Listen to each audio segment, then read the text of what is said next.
I'm Joe Fryer. And I'm Savannah Sellers. We're going to get started this morning with the deep freeze setting in this morning. Tens of millions of Americans are again waking up under those winter weather alerts. This is as the deluge of snow and ice that froze over the Pacific Northwest now trudges cross country. Yeah, who needs a cold plunge? You got one here. In Michigan, the frigid weather has caused some shipping lanes on lakes to completely ice over. You can see where a huge barge was used to clear the ice. This morning, the Northeast is bracing for another round of snow and dangerously cold temperatures. Officials in Washington, D.C. extended the weather emergency through the weekend.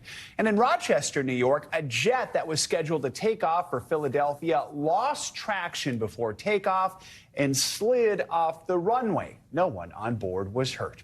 In just a few moments, we'll get a full check on the forecast with Angie Lastman, who's tracking another Arctic blast. But we begin with NBC News correspondent Emily Ikeda, who's just outside Buffalo, New York. While so many people are still digging out from the last winter blast this morning, millions are bracing for even more snow. Hard to imagine more winter weather when you look around places like Western New York here, and you are seeing all of this snow, some neighborhoods buried beneath more than 60 inches of it since Saturday. That is more than 5 feet of snow. And when you look around, you're going to see these massive towering snow piles because crews, they're running out of places to put the snow across the country. We've seen the deadly toll that this barrage of brutal storms has taken coast to coast. Nearly 50 people have died so far, 16 people in Tennessee alone. There is a state of emergency there now. And in Rochester yesterday, scary moments at an airport when an American Airlines airplane skidded off the taxiway while trying to turn. American Airlines says that was due to snowy conditions on the airfield. Crews had rushed to the scene and fortunately safely evacuated all 53 people on board. Looking at the travel impacts today as we see the storms hit much of the Northeast, it looks like we're going to see the number of flight disruptions rise. Already this morning, roughly 600 flights have been canceled. Airports impacted on both coasts. That number is already around the same number we saw yesterday, but for all of yesterday. So it's going to be a messy commute as we continue to see the wrath of Mother Nature. Back to you. All right, Emily, thank you so much. For more details on what to expect this weekend, let's get a look at your Morning News Now weather forecast. Meteorologist Angie Lastman has the chilly outlook. Angie, good morning. The layers, guys, the snow shovels, they're all going to be needed. Good morning to you. We've got a couple of different things happening. We've got that cold air that's really going to continue to get your attention through the weekend. And we've got this winter storm that's working into portions of the Midwest, the Great Lakes, the Northeast, the Mid-Atlantic. And even this morning's commute in places like Cincinnati, Columbus, you're dealing with snow. We start to see that snow working into New York here in the next couple of hours. And we've also got this wintry mix that's moving offshore. Now, the good news is this system does just that over the next couple of hours. It moves offshore and takes most of the impacts with it, but not before giving us a little bit of snow to disrupt that morning travel in some spots and afternoon travel for that commute on a Friday. We know how busy it already is. We'll likely see that be impacted as well. The lake effect snow, though, it continues well into the weekend. So tomorrow we'll be dealing with more of these heavy lake effect snow bands as we deal with the strong and really chilly winds behind this system as it moves offshore. So when it's all said and done, I think places like New York, Philadelphia, Washington, D.C. will be in the range of 1 to 4 inches.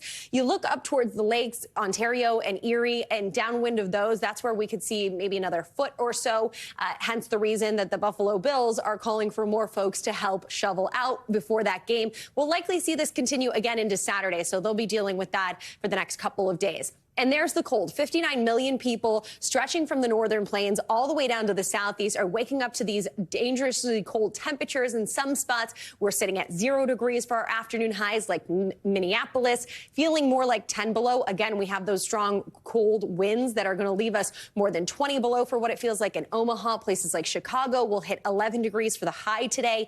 Little Rock even just sitting at 32 degrees for this afternoon's temperature. Looking into the weekend, though, not much improvement. And we actually see that kind of reinforcing shot of cold air make a big impact, especially the farther east you go. Washington, D.C. goes from 22 for that minimum wind chill on Friday to 4 and 5 for Saturday and Sunday. So the extra layers, they're definitely going to be needed here, even through your weekend plans. Now, if you're looking for some sunshine, I'd say head south. We've got really clear skies across most of the middle of the country, the southeast as we look to Saturday. It's just that lake effect snow that we deal with across the northeast and the Great Lakes for Saturday. But another storm system bringing heavy rain and snow out west. That's going to leave us with some difficult travel there, and it remains unsettled into our Sunday. The chill will stick with us through the weekend. We'll see plenty of sunshine, though. Again, that at least gives us a little bit of something to look forward to, but the cold and blustery conditions will continue. If you're looking for a pattern change, guys, when it comes to temperatures, lucky you're going to get it. We're actually going to see temperatures go back to about average to above normal here as we get into the early parts of next week, but not until we get through a really bitter cold Saturday, Sunday, and today, of course, the layers also needed. So an indoor weekend, unless you want to go help shovel in Buffalo.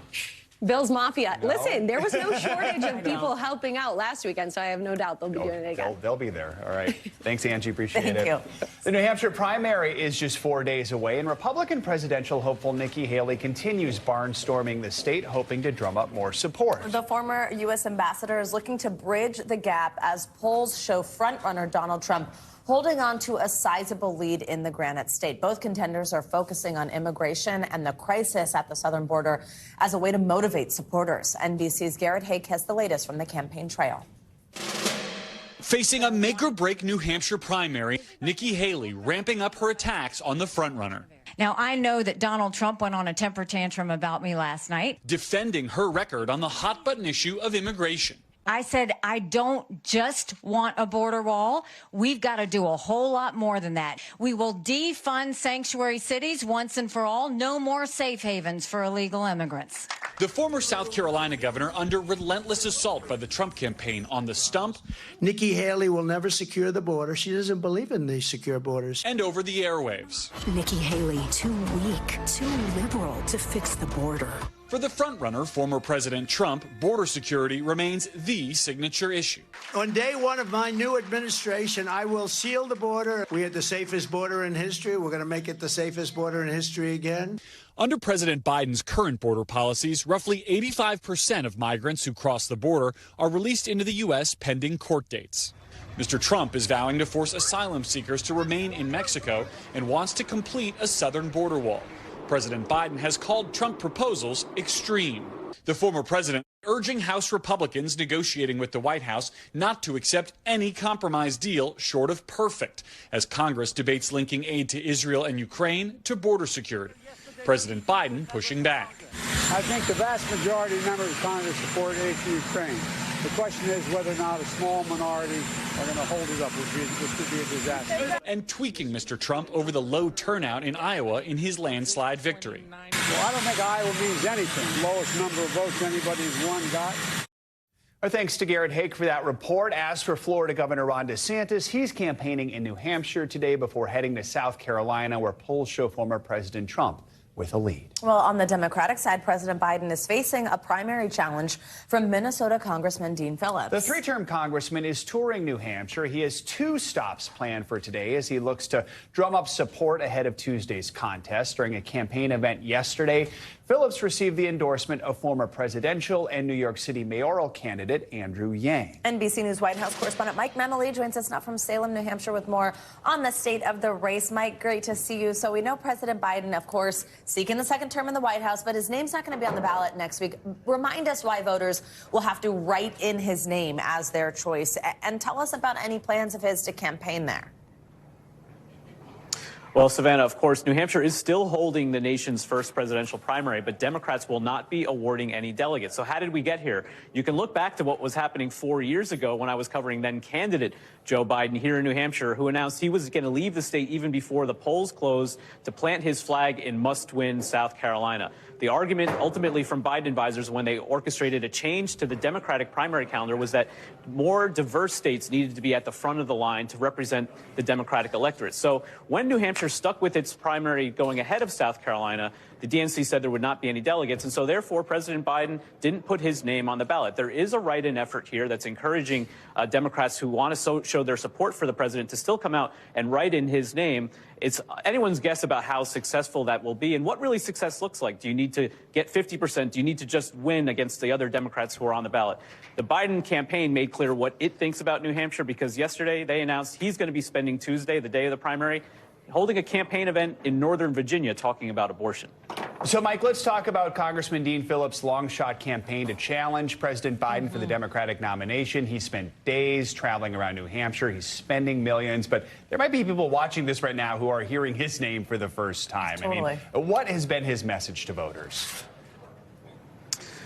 Well, Joe, if you look at the campaign ads that Dean Phillips is running on the airwaves, you'll see in terms of the issues, he's running fairly as a generic Democrat. He's pushing the same kind of policies, really, that President Biden has been pursuing in the White House as well. But Dean Phillips' argument has also been a lot more about really two issues. One is what we just talked about, the fact that Democrats took away the first-in-the-nation primary here in New Hampshire. But also, of course, every poll we've seen shows a lot of concern about the president, whether he can beat Donald Trump and whether he's up for the job for 4 more years because of his age. Let's listen to part of what Dean Phillips' message was as he was campaigning here yesterday.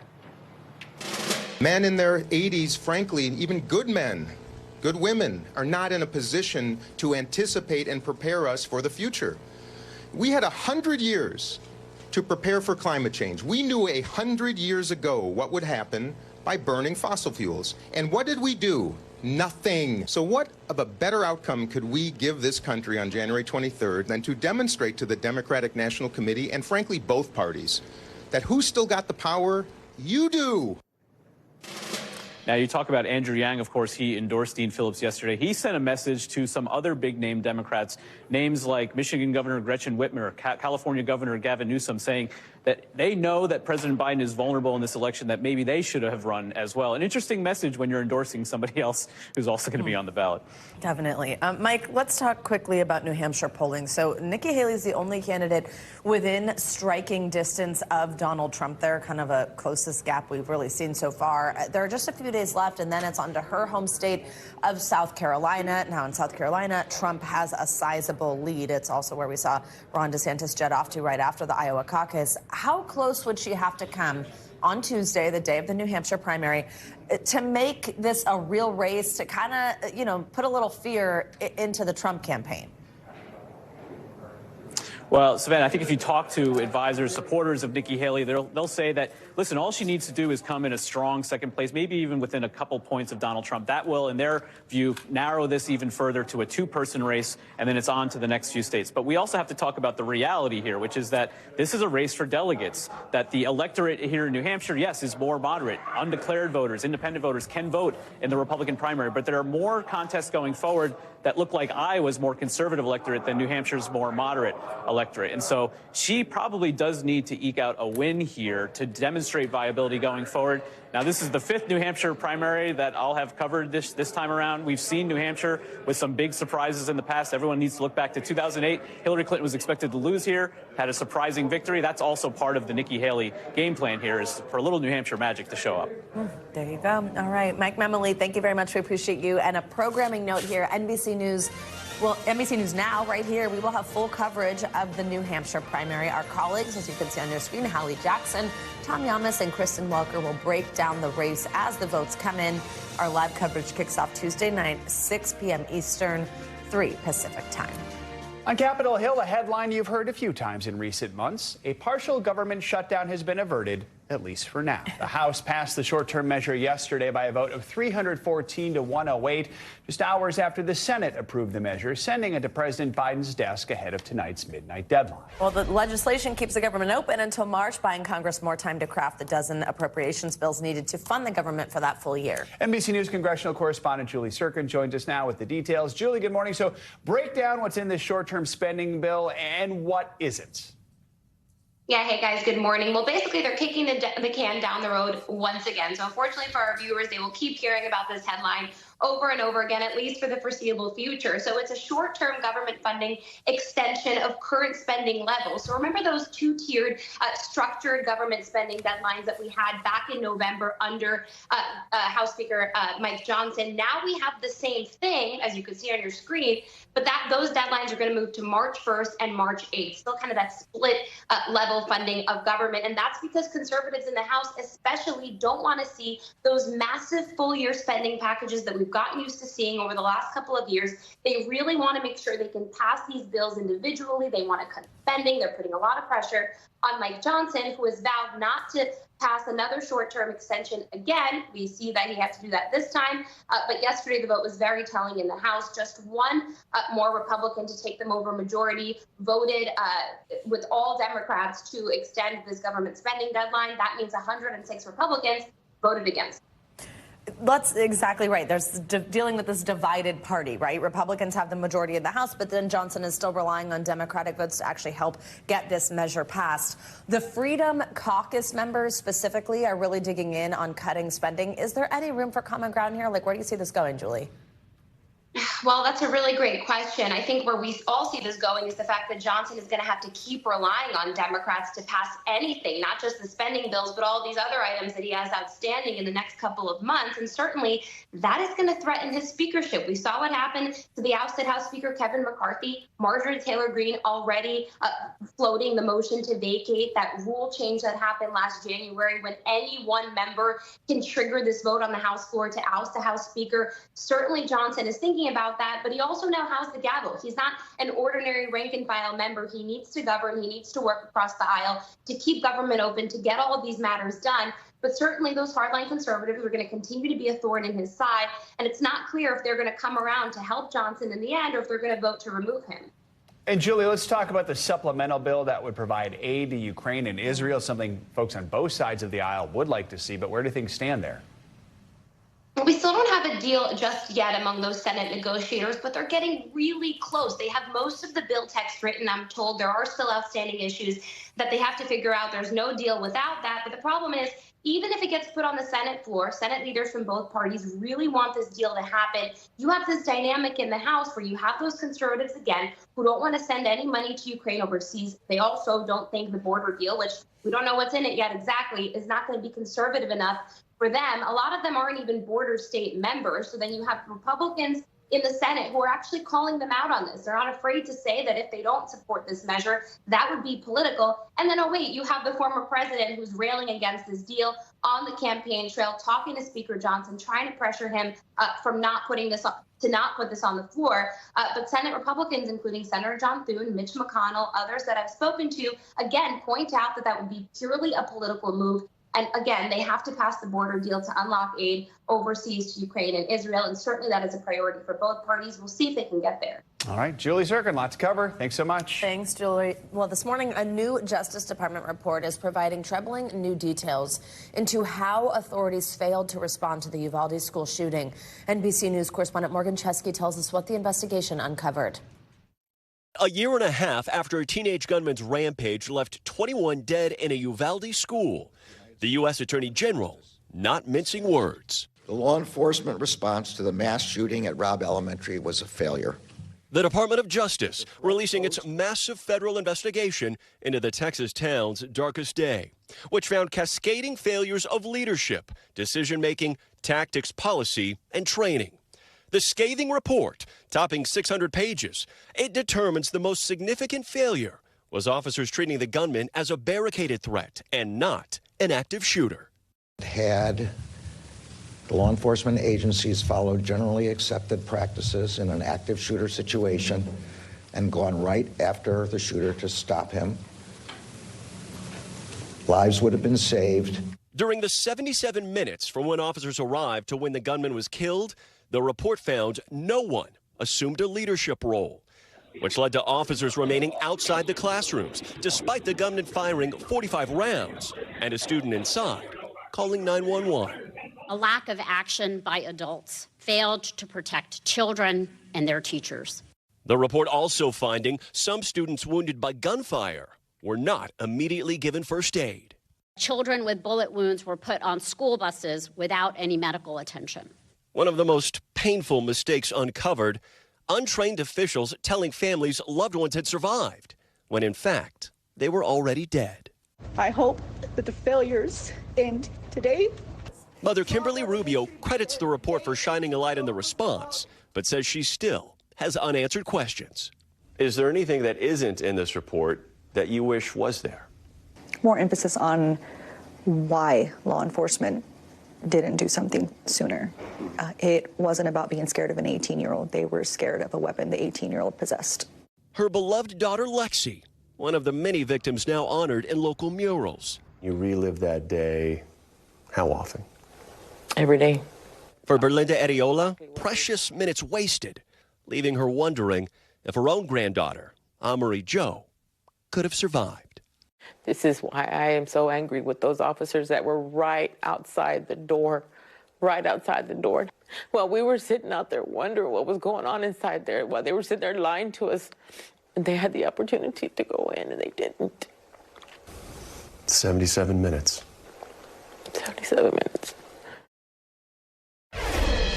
And we do know that following the release of this report, calls for accountability have only been growing from the families of the shooting victims. They're asking for either officers who didn't act fast enough be terminated from their positions or even face criminal charges.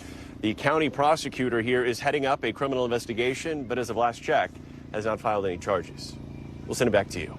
Thanks for watching. Stay updated about breaking news and top stories on the NBC News app or follow us on social media.